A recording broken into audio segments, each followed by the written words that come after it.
This is 9 News. Good morning and welcome. I'm Gemma Gunning. A man will front court today charged with the murder of Wollongong mother Christy Powell. Ms Powell was found dead in her Bellambi home on Friday as her 5-month-old son lay in the house. A 29-year-old man was arrested late yesterday near Maitland Railway Station. He was questioned through the night and has now been charged with the 39-year-old's murder. In breaking news, a limousine which crashed in New York, killing 20 people, failed an inspection last month. It's also been revealed the driver did not have a suitable licence to operate the vehicle.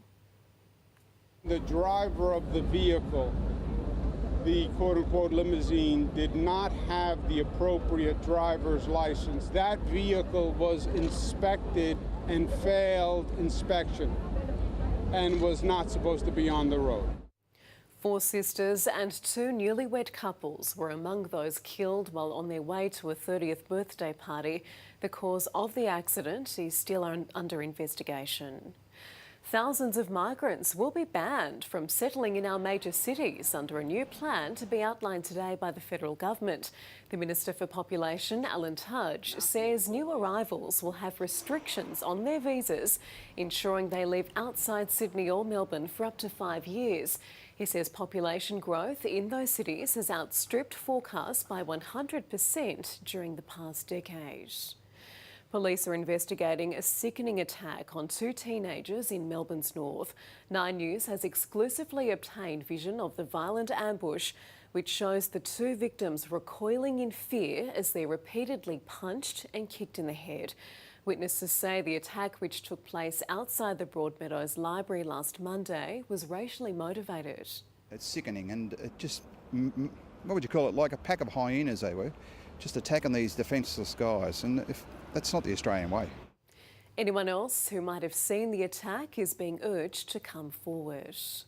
A petition against using the Sydney Opera House to beam a horse race promotion will this morning be handed to New South Wales Parliament. The online petition has currently garnered more than 230,000 names in just 4 days. The Premier has been invited to accept it, but is yet to respond. There are reports former Dreamworld staff have launched legal action against their past employer for severe psychological injuries suffered during the theme park's 2016 disaster. It comes as an inquest into the tragedy resumes, with staff admitting ride repairs were sometimes delayed for budget reasons. One maintenance supervisor also telling the coroner he'd never tested the emergency stop button on the ride's control panel. It's been sprayed on backyards around Australia for decades. Now, the Cancer Council has issued a warning for Roundup, calling for a review of one of the world's most popular weed killers. It's in every garden shed around the country. New Roundup Gel. A touch is all it takes. Killing weeds in our flower beds and on our farms. But in August, a US court found the chemical's key ingredient, glyphosate, was a substantial factor in causing school gardener Dwayne Lee Johnson's terminal cancer and awarded him $410 million. If you know you're going to die, you might as well not die in vain. You might as well say to yourself, well, let's put this out here, what happened to me. The case had the weed killer's makers, Monsanto, vowing to appeal, but more importantly, scrambling to convince the world the herbicide is safe. The verdict today does not change the science. The official line from our pesticide regulators was much the same.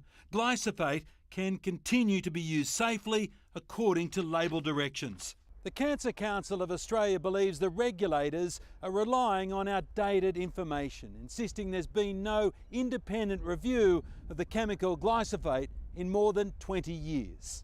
There needs to be a systematic collection and a review of data on exposure in Australia, so we have a clearer picture.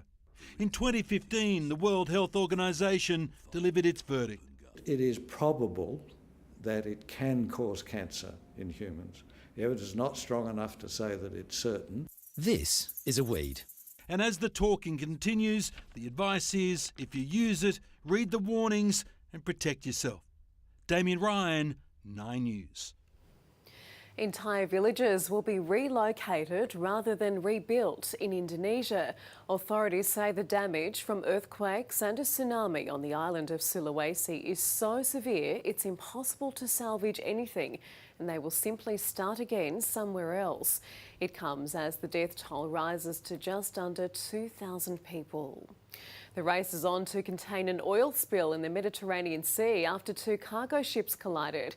Specialist cleanup crews from France have been sent to the area off the north of Corsica. The size and exact nature of the spill remains unclear. The head of the US Marine Force in Darwin has been stood down for drink driving. Colonel James Schnell pleaded guilty to driving with a blood alcohol concentration of 0.102. The commander of more than 1,500 Marines in the top end has now been relieved of his duties. A majority of parents continue to drive their children to school, with a fear of stranger danger being the biggest factor in preventing them from walking. But Victorian researchers are warning it's damaging kids' health, with some travelling as little as 750 metres. Stepping up, but not enough. A walk to school too much of a stretch for 70% of parents who continue to drive and drop. I have a 3-year-old and getting him out of the house can be tricky sometimes. We're always in a rush. There's always cars lined up here to drop kids off, and I think it's just convenient. Researchers found despite climbing childhood obesity rates, the fear of stranger danger, traffic and children getting lost is holding parents back from letting them walk to school. I'll walk with my kids. I don't think I'll let them walk on their own, especially with a 7-year-old. Stranger danger can be partly alleviated if more people are actually walking in their neighbourhood. They know who their neighbours are and everybody tends to watch out for one another. It's important that parents help their children build that independence and that mobility.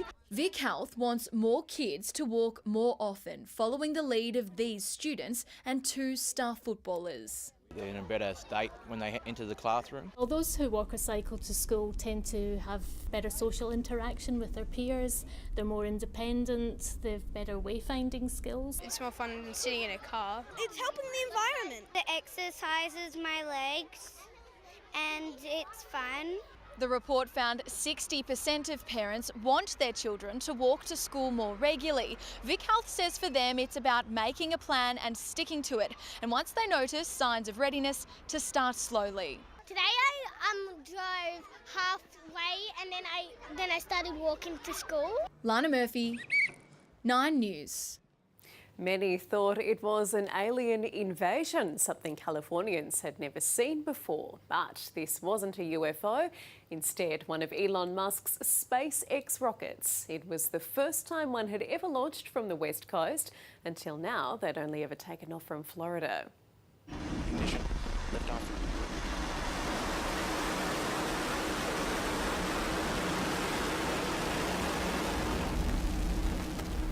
On board was an Argentinian satellite. Zookeepers in the US are celebrating the birth of a critically endangered baby gorilla.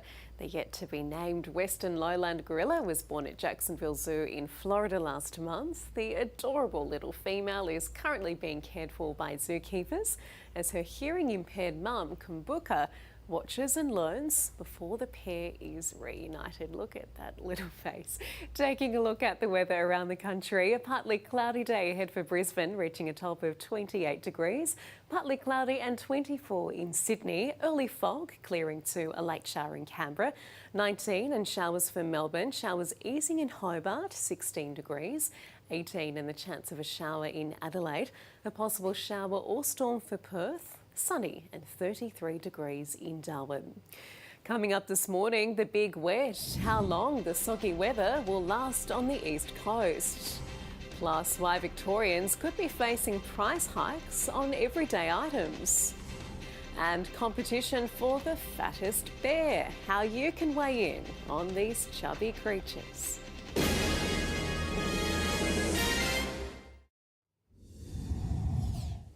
Let's take a look at the front pages. In Melbourne, the Herald Sun leads with Scott on the rocks. AFL coach Chris Scott is being chased for more than $830,000 in a dispute over rent for a WA pub.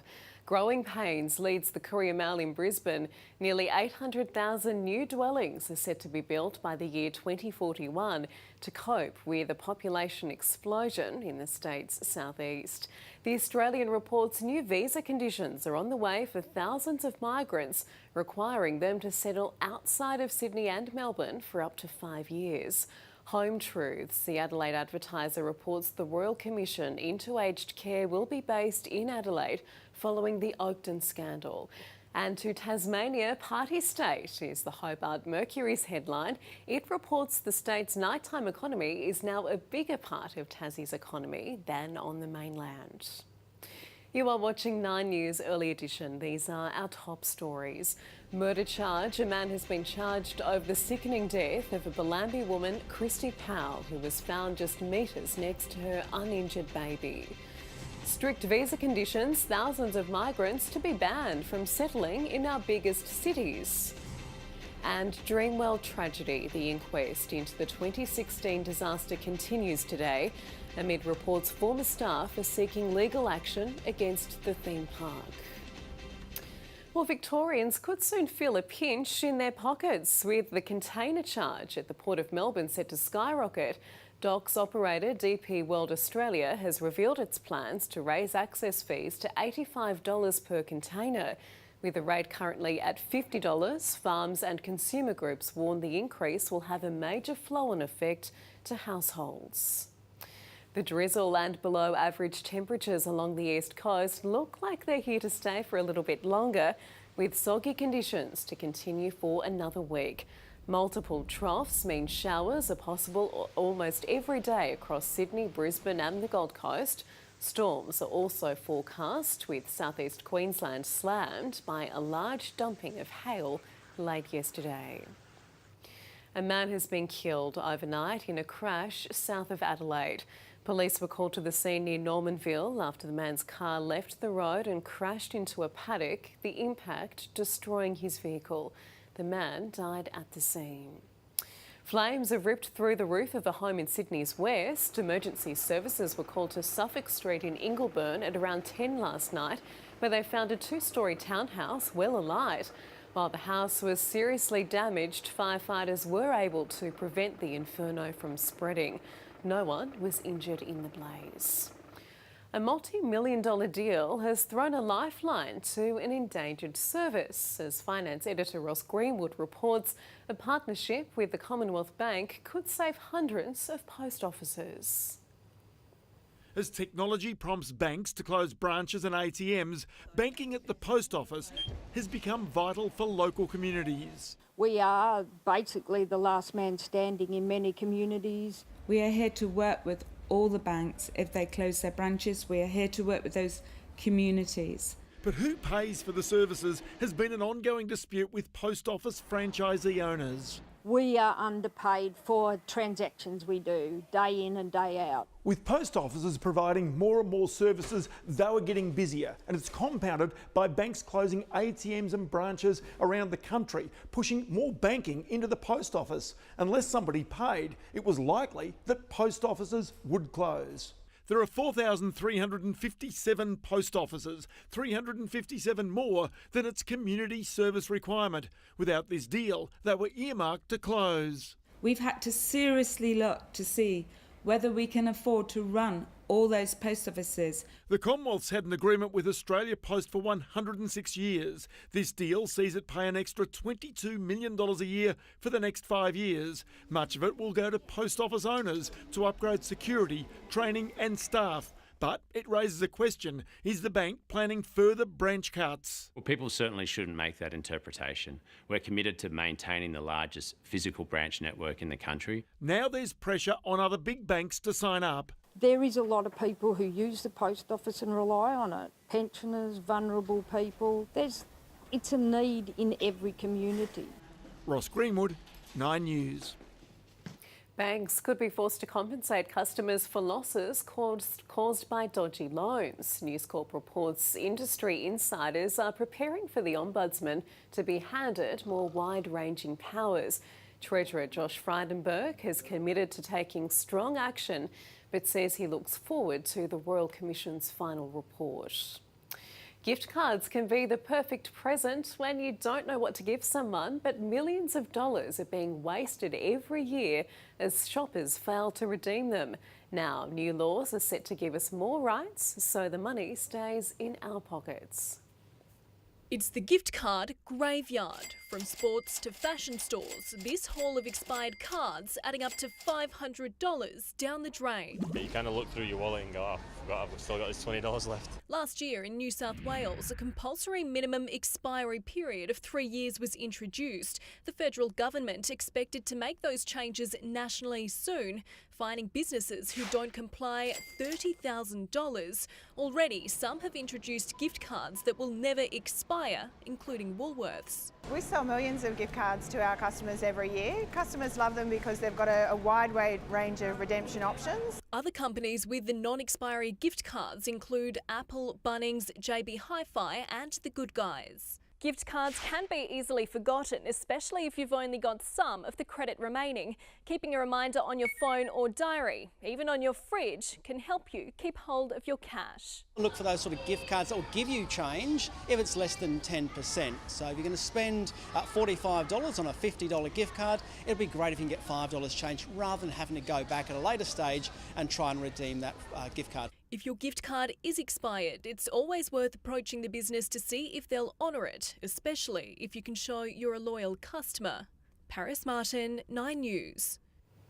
Bears in the Northern Hemisphere are packing on the kilos for hibernation, and one national park service in Alaska wants you to weigh in on who's the biggest bear around. 12 of the park's chubbiest bears are pitted against each other in head-to-head matchups for the title of fattest bear. Keen observers and fat bear enthusiasts can cast their votes on the National Park's Facebook page. The animals eat non-stop from June, seeing the largest adult males turn in for the winter at a staggering 540 kilograms. Well, a pitch invader has taken over a National Soccer League match in Georgia, much to the delight of spectators. It was a game within a game for this playful pooch who spent several minutes dancing, prancing and teasing the footballers. For a moment, the goalkeeper had the hound hooligan mesmerised with the promise of a belly rub, but security made a dog's breakfast of it all when they moved in.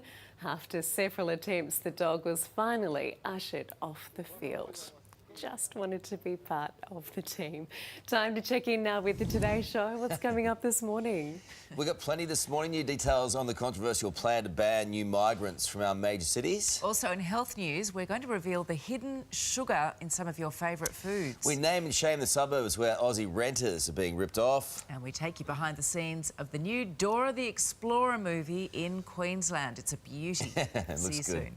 Looking forward to it. Thanks, team. Still to come this morning, all of the day's sports news and the mammoth total facing the Aussies in day 3 at Dubai. The Eagles go on the hunt in AFL trade talks. And the premiership party is over for Luke Keary as green and gold beckons.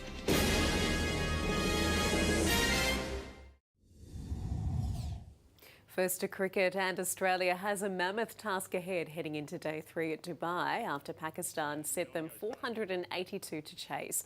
Strike bowler Mitchell Starc had a particularly tough time with the ball, going on the longest wicket drought of his Test career before finding success with his final delivery. 482 Pakistan all out, and Mitchell Starc finally finds a way to pick a wicket. The Aussie openers got through the final session unscathed and will resume on None for 30 later today. West Coast looks set to lose ruckman Scott Lycett to Port Adelaide today unless they make the unprecedented move of matching the Powers' offer for the restricted free agent. But the Premiers seem more determined on bringing in fresh faces, reportedly chasing Tim Kelly in trade talks with Geelong.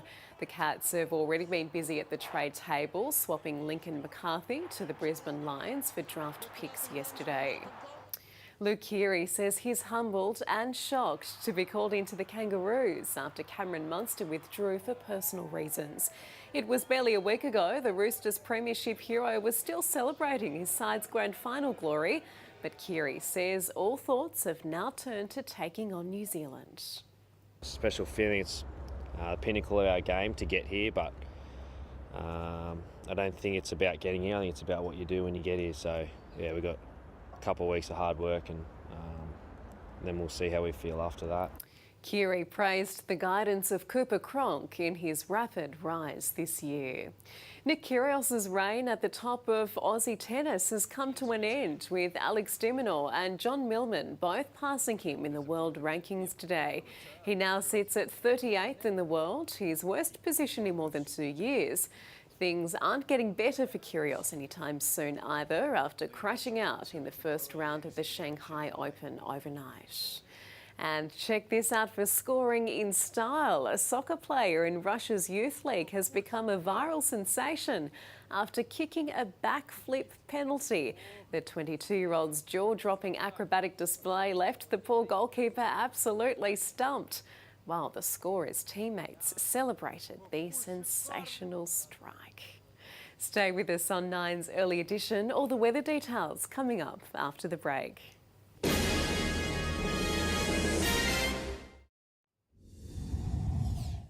Taking a look at the weather and around the country today, a partly cloudy day ahead for Brisbane, 28 degrees, partly cloudy and 24 in Sydney, early fog and a late shower in Canberra. Showers for Melbourne, showers easing in Hobart, 16 degrees, 18 and the chance of a shower in Adelaide, a possible shower or storm for Perth, sunny in Darwin. Tomorrow, a few showers and a gusty storm on the way in Brisbane, showers and 17 degrees in Sydney, a shower or two in Canberra, 18 degrees and becoming sunny in Melbourne, cloudy and 14 degrees in Hobart.